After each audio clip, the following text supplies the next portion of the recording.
Le pauvre garçon et la petite chatte. Il était une fois un vieux meunier qui n'avait ni femme ni enfant.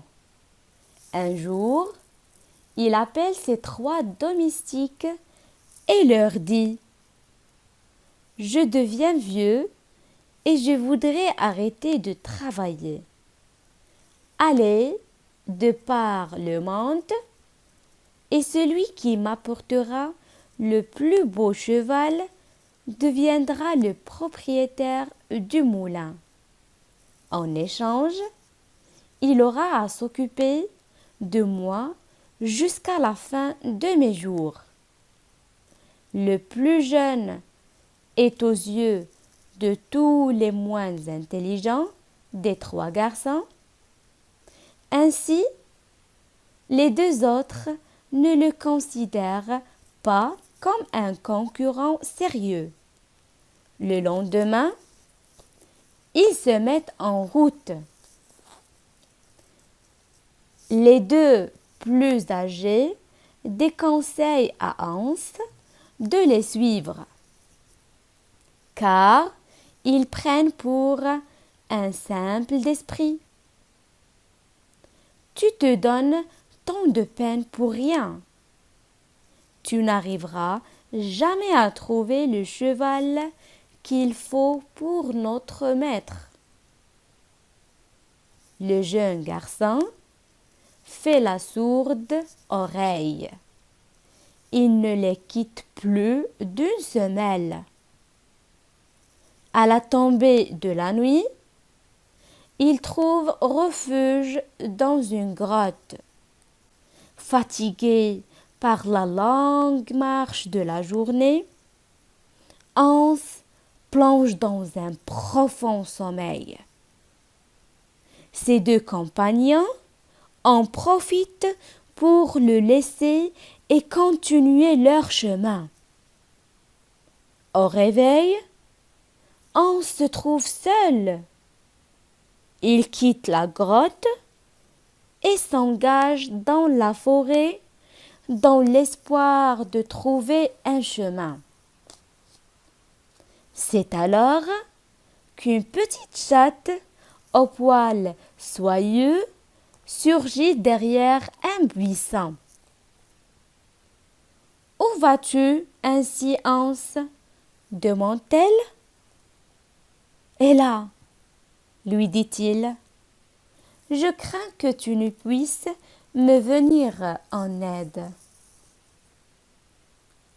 Je connais ton désir, pauvre garçon, réplique la chatte. Tu es à la recherche d'un beau cheval. Viens avec moi et sois mon domestique pendant 7 ans. Après quoi, je te donnerai le plus beau cheval qui ait jamais existé. Après tout, se dit Hans, je n'ai rien à perdre. Je la suivrai et je verrai ce qu'elle pourra faire pour moi. Elle l'emmène dans son château enchanté. De nombreux petits chats vont et viennent, rivalisant l'effort pour satisfaire les besoins de leur maîtresse. Ce qui étonne le nouveau venu, c'est qu'ils travaillent dans la joie et font tout pour plaire.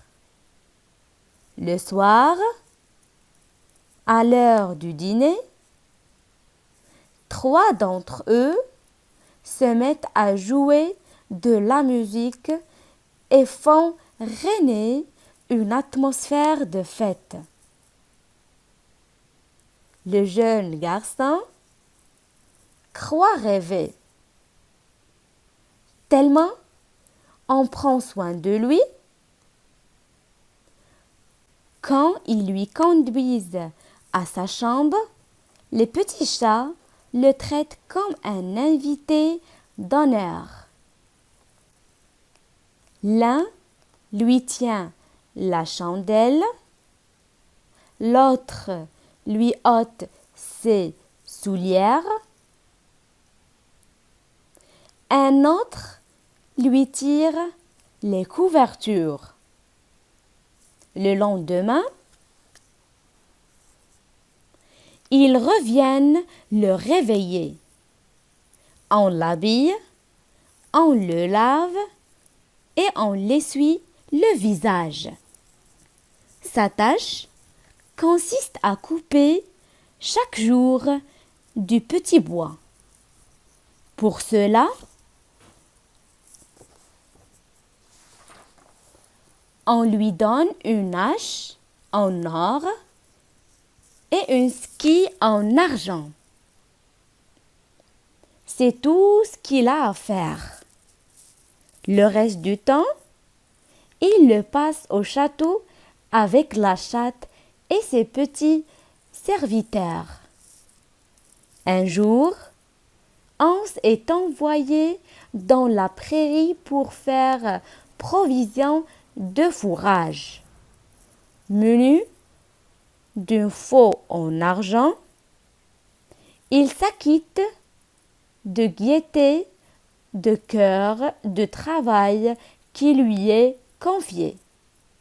Il se dit, c'est le moment de réclamer ma récompense. La chatte lui demande un dernier service. Voici des planches et des outils en or et en argent, lui dit-elle. Je te demande de me construire une petite maison. Comme à son habitude, le jeune garçon s'empresse de faire ce qui lui est demandé. La chatte lui conduit alors dans ses écuries et lui montre 12 magnifiques chevaux à la robe lustrée et le laisse faire son choix. Tu auras ton cheval dans 3 jours, lui dit-elle. Elle lui indique le chemin qui mène au moulin et le laisse partir. Voilà 7 ans qu'il porte la même blouse et c'est dans cette tenue qu'il va trouver son ancien maître. Les 2 autres domestiques sont déjà là. Ils ont rapporté chacun un cheval. L'un est boiteux, l'autre ne voit que d'un œil. Où est donc ton cheval, Hans? S'empresse-t-il de lui demander. Je l'aurai dans 3 jours. Ses compagnons éclatent de rire et lui demandent, d'un ton ironique, où penses-tu le trouver, son cheval? Le vieux meunier ne l'invite pas à sa table à cause de ses vêtements en lambeaux. On lui donne juste un peu de nourriture et on le fait coucher avec les oies sur de la paille. 3 jours après, on voit arriver un carrosse attelé à 6 chevaux, d'une beauté éclatante.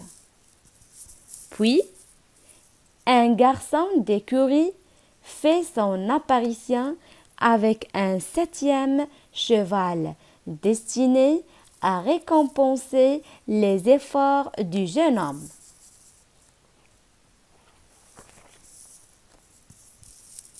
Il héritera donc du moulin, réplique le vieux, surpris et émerveillé à la fois.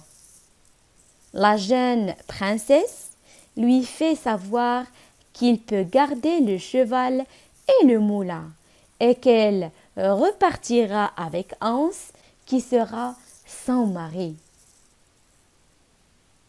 La maisonnette que le jeune homme a bâtie de ses propres mains est devenue un château où brillent l'or et l'argent. Le mariage est célébré avec magnificence. On se trouve maintenant à la tête d'une grosse fortune qui le mettra à l'abri du besoin pour le reste de ses jours.